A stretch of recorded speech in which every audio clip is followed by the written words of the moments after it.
Hello everyone, welcome back to our channel. आज हम शुरू करने वाले हैं प्रोबेशन ऑफ ऑफेंडर एक्ट का पार्ट 2। पार्ट 1 के अंदर हमने डिस्कस किया था सेक्शन नंबर 1 से लेकर 10 तक, और पार्ट 2 के अंदर हम डिस्कस करने वाले हैं सेक्शन 11 से लेकर 19 तक। आज हमारा बेसिकली ये पूरा एक्ट खत्म हो जाएगा, जिसके अंदर हम आज प्रोबेशन ऑफ ऑफेंडर एक्ट का पूरा एक्ट खत्म कर देंगे। और अगर आपने हमारी पहले वाली वीडियो नहीं देखी है तो आप उसको प्लेलिस्ट में जाकर देख सकते हैं, आपको वो वीडियो इजीली अवेलेबल है। तो शुरू करते हैं आज का सेशन हमारा, सेक्शन नंबर 11 से लेकर 19 तक। और आज ये प्रोबेशन ऑफ ऑफेंडर एक्ट का आखिरी वीडियो होगा। इसके बाद आपका प्रोबेशन ऑफ ऑफेंडर एक्ट खत्म हो जाएगा। देखते हैं सेक्शन नंबर 11।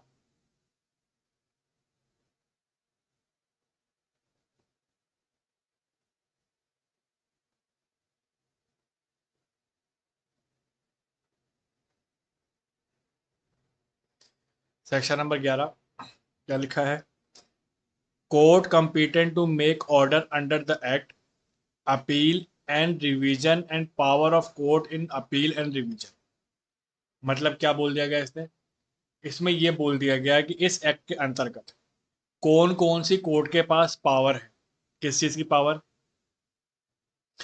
ऑर्डर देने की पावर, अपील की पावर, रिवीजन की पावर। ठीक।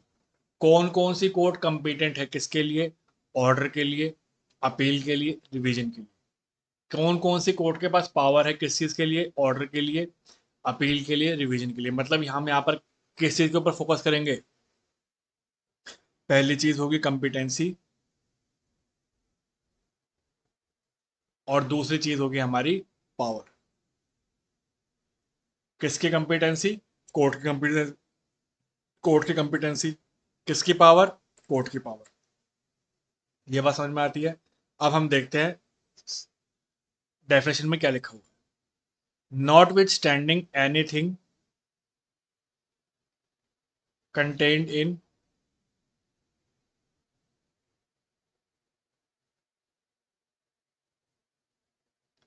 notwithstanding anything contained in this code or any other law, an order under this act may be made by the court empowered to try and sentence the offender to imprisonment, and also by the high court or any other court when the case come before the on its appeal or its revision। मतलब क्या बोल दिया गया इसने? कि इस act के अंतर्गत आने वाले जितने भी अपराध हैं उसकी सुनवाई किसी भी कोर्ट के द्वारा हो सकती है, किसी भी हाई कोर्ट के द्वारा हो सकती है, या किसी भी अन्य कोर्ट के द्वारा हो सकती है। अब उसके सुनवाई में चाहे उसकी अपील हो, चाहे उसकी रिवीजन हो, इसमें कोई दिक्कत नहीं है। मतलब किसी भी कोर्ट के द्वारा हो सकता है, इसमें कोई दिक्कत नहीं है। Sub section 2, notwithstanding anything contained in this code where an order under section 3 और सेक्शन 4। सेक्शन 3 के अंदर हमने क्या पढ़ा था? चेतावनी देकर छोड़ने वाली बात। और सेक्शन 4 में हमने क्या पढ़ा था? बॉन्ड भरवा के छोड़ने वाली बात। याद आ गया? Is made by any court trying the offender other than high court. मतलब ये जो सेक्शन 3 और सेक्शन 4 का जो ऑर्डर पास करेंगी, कौन करेंगी? लोअर कोर्ट्स करेंगी। हाई कोर्ट के अलावा जो भी कोर्ट होंगी वो करेंगी। An appeal shall lie to the court which appeal ordinary lie from the sentence of the former. मतलब अगर किसी, ऐसे मान लो किसी metropolitan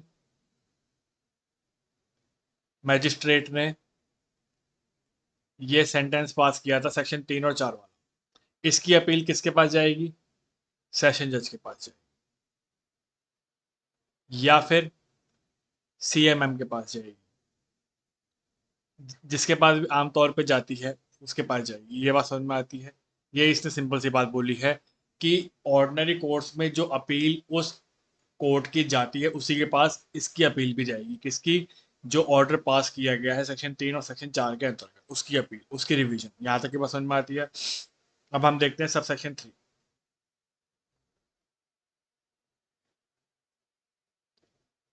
in case where any person under 21 year of age is found guilty of having committed offense and the court by which he is found guilty declines to deal with the provision of section 3 और section 4, मतलब court उसको section 3 और section 4 का benefit देने से मना कर रही है, and pass against him any sentence of imprisonment with or without fine from which no appeal lies or no appeal preferred, then notwithstanding anything contained in this code or any other law, the court to which appeal ordinarily lies from the sentence of the former court, either of its own motion or by an application made it by the convicted person or the probation officer, call for the examine the record of the case and pass such order there as but think fit.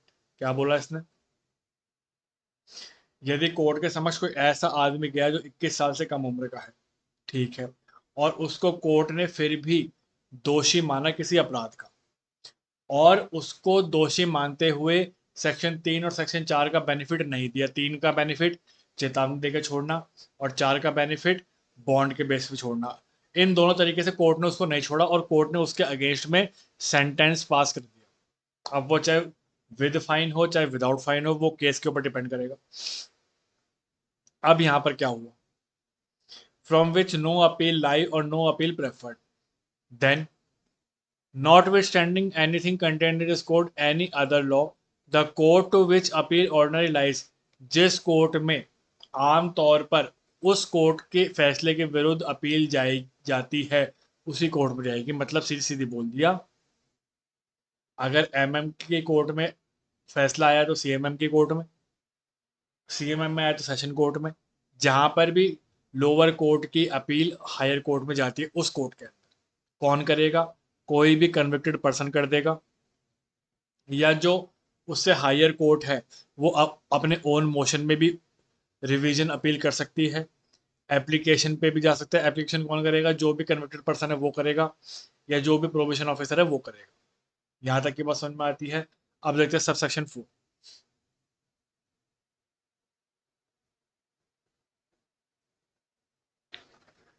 When an order has been made under section 3 and section 4 in respect of offender, the appellate court or the high court in the exercise of its power of revision may set aside such order in lieu thereof, pass sentence on such offender according to law। अब ऐसा भी हो सकता है कि मान लो किसी court ने किसी ऑफेंडर को क्या कर दिया, सेक्शन 3 और सेक्शन 4 का बेनिफिट देते हुए छोड़ दिया, कोई बात नहीं। तो अब इस केस के अंदर यदि हाई कोर्ट चाहे या उससे ऊपर की कोर्टें चाहे, ऊपर की कोर्टें बोले तो सेशन कोर्ट, सीजेएम की कोर्ट, सीएमएम की कोर्ट, हाई कोर्ट, ये चाहे और इनको लगता है आफ्टर एग्जामिन, उस ऑर्डर को एग्जामिन करने के बाद लगता है कि भैया ये ऑर्डर जो है गलत पास हो गया है, तो जो उसको बेनिफिट दिया गया था ना सेक्शन 3 और 4 का, उसको ये हायर कोर्ट्स क्या कर सकती है, सेट असाइड भी कर सकती है। ठीक है, और उसको सेट असाइड करते हुए, ऑर्डर उसको सेट असाइड करते हुए उसको सेंटेंस भी दे देंगी, किसको, जिसको बेनिफिट मिला था 3 और 4 का। यहां तक की बात क्लियर है। आगे देखते हैं।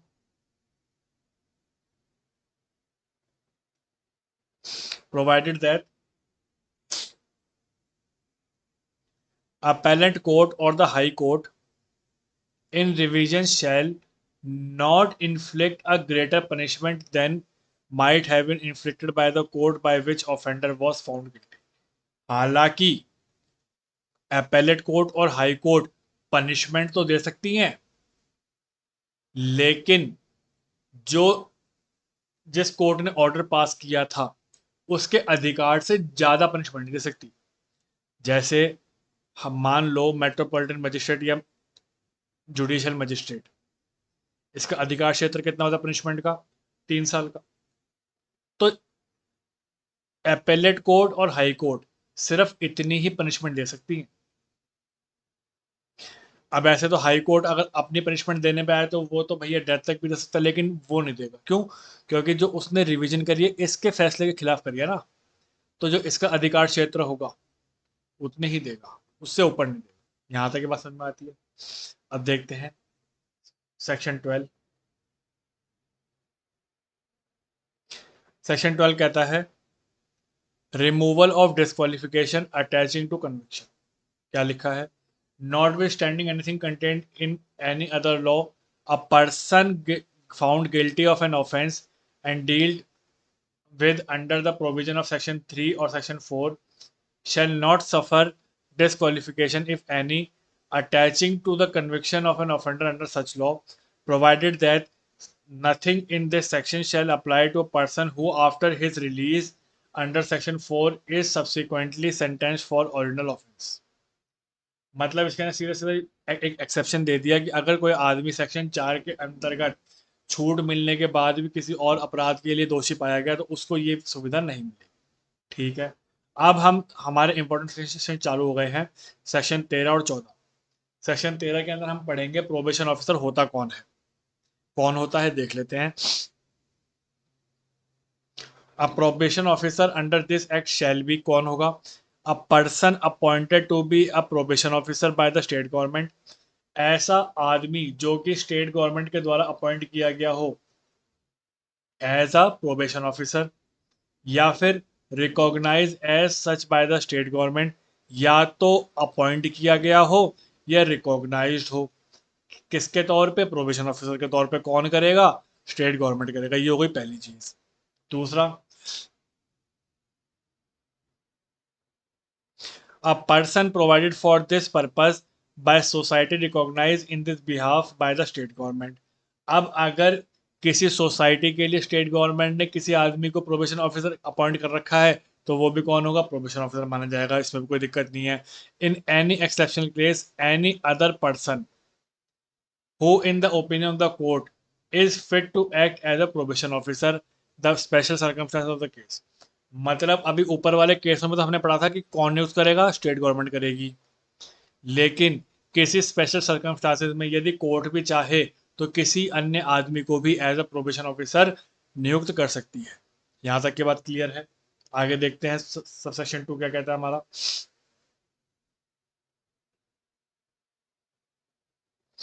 A court which pass an order under section 4, the district magistrate of the district in which the offender for the time being resides may at any time appoint any probation officer in the place of the person named in the supervision order। मतलब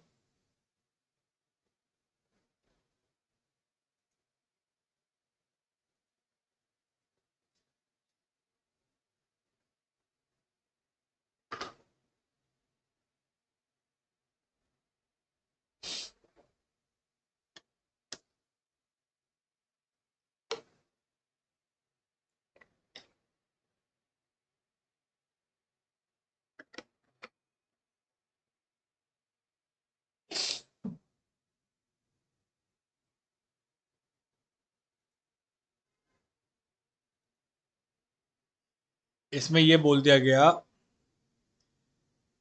a court which pass an order under section 4 और the district magistrate of a district, जिस court ने order pass किया section 4 के अंतर्गत, मतलब bond भरवा के ऑर्डर पास किया, या फिर उस एरिया का मजिस्ट्रेट, कौन से एरिया का? जिस एरिया में वो ऑफेंडर रहता हो, तो या तो ये कोर्ट या फिर ये डिस्ट्रिक्ट मजिस्ट्रेट किसी भी समय पर अपॉइंट कर सकते हैं किसी भी आदमी को एज अ प्रोबेशन ऑफिसर। और कहाँ पर अपॉइंट करेंगे? उस स्थान पर जहां पर वो आदमी रहता हो। कौन आदमी? ऑफेंडर रहता हो। और किसके लिए करेंगे? उसकी सुपरवाइजरी के लिए, उसकी निगरानी के लिए, उस अपराधी की निगरानी के लिए। कौन करेगा? या तो कोर्ट जिसने ऑर्डर पास किया है, या फिर जहां पर वो अपराधी रहता है उस एरिया का डिस्ट्रिक्ट मजिस्ट्रेट। ये बात आपको ध्यान रखनी है। आगे देखते हैं explanation। For the purpose of the section, a presidency town shall be deemed to be a district and a chief presidency magistrate shall be deemed to a district magistrate। ये ध्यान रखना आपको। प्रेसिडेंसी टाउन को हम क्या बोलेंगे? District बोलेंगे। और जो चीफ प्रेसिडेंसी मजिस्ट्रेट होगा उसको हम बोलेंगे district magistrate.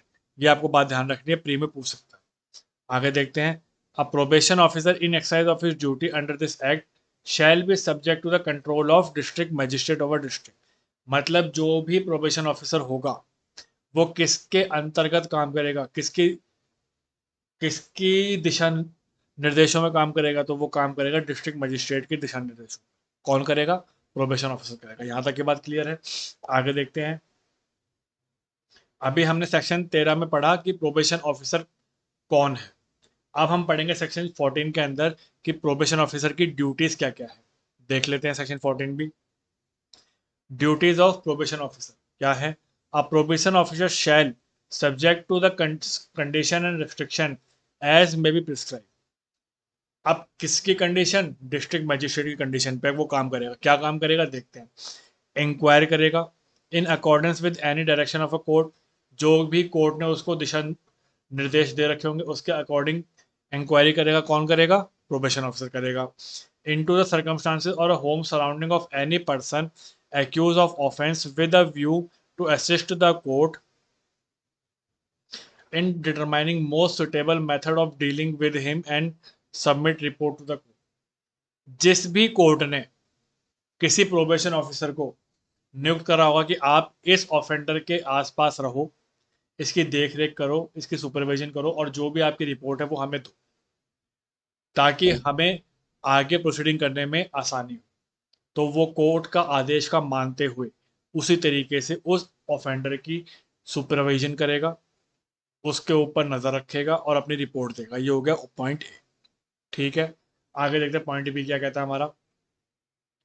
Supervise probationer and other person place under his supervision where necessary endeavour to find them suitable employment. जिस भी आदमी के लिए, जिस भी एक्यूज पर्सन के लिए, जिस भी ऑफेंडर के लिए उस प्रोबेशन ऑफिसर को नियुक्त किया गया है, तो उस ऑफेंडर के लिए एम्प्लॉयमेंट के रास्ते देखना, उस ऑफेंडर के लिए एम्प्लॉयमेंट दिलवाना, ये भी किसका काम है? प्रोबेशन ऑफिसर का काम है। ये बात समझ में आती है। Advice and assist offender in the payment of compensation, payment of cost order by the court. मतलब जो भी प्रोबेशन ऑफिस, जो भी कोर्ट ने किसी ऑफेंडर को कंपनसेशन भरने का आदेश किया हो, जो हम पढ़ के आए थे सेक्शन 5 के अंदर, क्या कॉस्ट भरने का आदेश दिया हो, ये भी हमने सेक्शन 5 में पढ़ा था। तो उसकी भी जानकारी, उसकी भी असिस्टेंस कौन करेगा? प्रोबेशन ऑफिसर करेगा। किसको करेगा? ऑफेंडर को करेगा। आगे देखते हैं point D. advise and assist in such cases in such manner as may prescribe person who have been released under section 4। Section 4 के अंदर जो भी आदमी छोड़ा गया है, बॉन्ड भरवा के छोड़ना सेक्शन 4 के अंदर मैंने बताया था आपको। अब जो उस आदमी को छोड़ा है, उस आदमी को असिस्ट और उस आदमी को एडवाइस भी कौन देगा? प्रोबेशन ऑफिसर देगा। ठीक है। Perform such other duty as may prescribe. और भी यदि कोई कोर्ट ने उसको दिशा निर्देश दिए होंगे उसके अनुसार भी काम करेगा। कौन? Probation officer. तो ये हमने इसकी पढ़ी ड्यूटीज किसकी? प्रोबेशन ऑफिसर की। अब हम देखते हैं सेक्शन 15 में कह दिया गया कि भैया ये जो प्रोबेशन ऑफिसर होगा, ये कौन होगा? ये होगा पब्लिक सर्वेंट। और ये पब्लिक सर्वेंट हम कहाँ पढ़ के आ रखे हैं? ये हमने पढ़ा हुआ है आईपीसी के सेक्शन 21 के अंदर। तो इसके अंदर सीधे सीधे ये बोल दिया गया कि जो आईपीसी के सेक्शन 21 के अंदर डेफिनेशन दे रखी है किसकी? पब्लिक सर्वेंट की। तो उसी पब्लिक सर्वेंट के अंतर्गत एक प्रोबेशन ऑफिसर भी क्या होगा? पब्लिक सर्वेंट होगा। देखते हैं क्या लिखा है। Every probation officer in every other officer appointed in pursuance of this act shall be deemed to be public servant within the meaning of section 21 of IPC। जैसे आईपीसी के सेक्शन 21 के अंतर्गत एक पब्लिक सर्वेंट दिया हुआ है, उसी definition के अंतर्गत कौन आएगा? प्रोबेशन ऑफिसर भी उसी डेफिनेशन के अंतर्गत पब्लिक सर्वेंट कहलाया जाएगा। इसमें कोई दिक्कत वाली बात नहीं होनी चाहिए। ये हमें बात क्लियर है। अब हम देखते हैं। अब इसके अंदर सेक्शन 16 में ये बोल दिया गया सीधा सीधा कि अगर किसी प्रोबेशन ऑफिसर ने अपनी सही सूझबूझ से गुड फेथ में कोई काम किया है, तो उसके ऊपर कोई कार्रवाई नहीं होगी। मान लो उसने गुड फेथ में इंक्वायरी करी, लेकिन उसने किसी और को अरेस्ट कर लिया, तो अब उसके ऊपर कोई कार्रवाई नहीं की। क्यों? क्योंकि जो उसने काम किया है वो गुड फेथ में किया है, इंटेंशन गलत नहीं थी उसकी। और यही बात लिखी है सेक्शन 16 के अंदर। देखते हैं क्या लिखी है।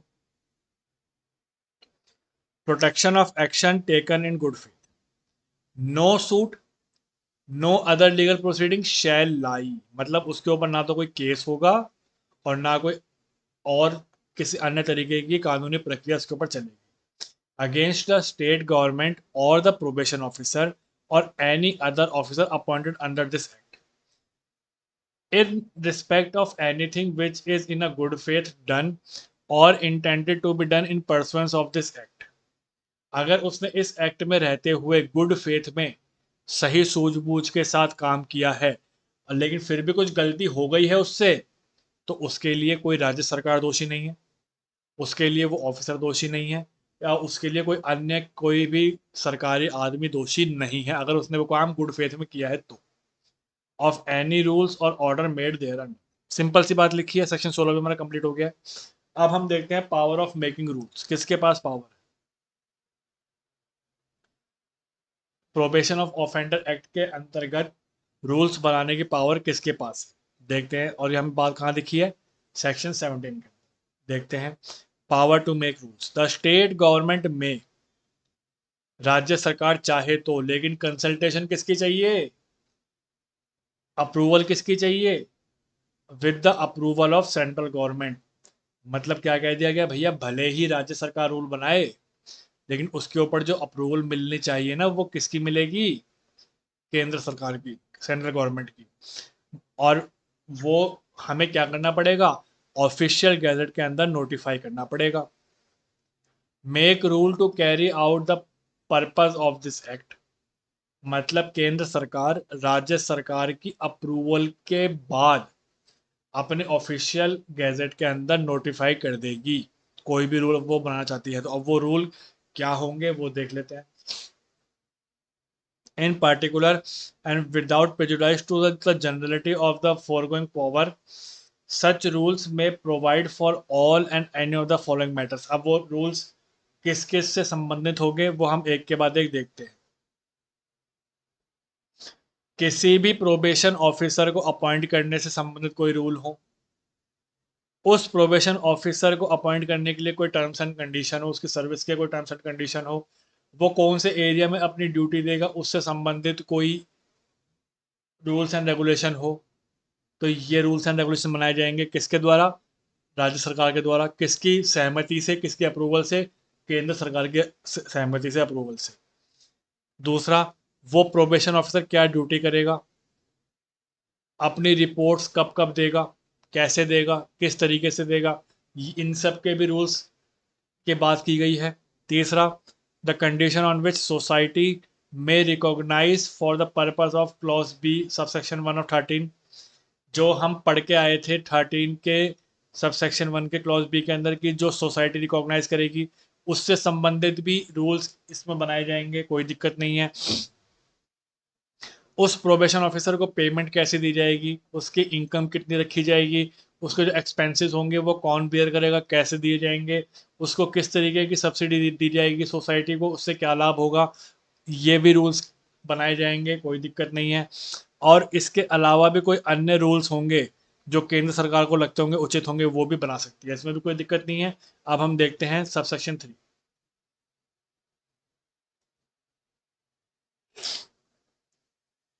All rule made under this section shall be subject to the condition of previous publication and shall, as soon as may be after they are made, be laid before the state legislature।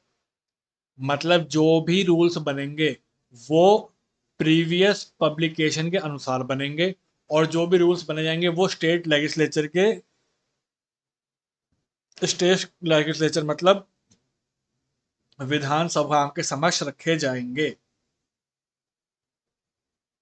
यहाँ तक की बात समझ में आती है। अब हम देखते हैं section 18, saving of operation of certain enactment, nothing in this act shell affect the provision of section 31 of reformatory school act. इसके अंदर सिर्फ आपको ये सेक्शन, ये एक्ट याद रखने हैं दो। एक तो हमें देखना है रिफॉर्मेटिव स्कूल एक्ट का सेक्शन 31, और एक देखना है 5 क्लॉज 2 किसका, प्रिवेंशन ऑफ करप्शन एक्ट। इन दोनों को हमें नाम याद रखने हैं सेक्शन 18 के अंदर। और आखिरी हमारा सेक्शन है सेक्शन 19, क्या कहता है, section 562 of code not apply to certain areas. अभी कौन सा कोड है, सीआरपीसी। हमने आज सेक्शन 19 तक कवर कर लिया है। आई होप आपको लेक्चर अच्छा लगा होगा, और इसी के साथ हमारा आज प्रोबेशन ऑफ ऑफेंडर एक्ट भी आज हमारा यहाँ पर ख़त्म हो गया है। अब हम अगला सेक्शन, अगला एक्ट, राजस्थान राजस्थान का कोई अगला माइनर एक्ट लेके आएंगे, और उसकी नोटिफिकेशन आपको आज शाम तक मिल जाएगी। अगर आपको हमारा लेक्चर अच्छा लगे तो आप प्लीज़ इसको लाइक करें, शेयर करें, सब्सक्राइब करें। कल फिर मिलते हैं सेम टाइम किसी और एक्ट के साथ। तब तक के लिए thank you very much, goodbye and take care.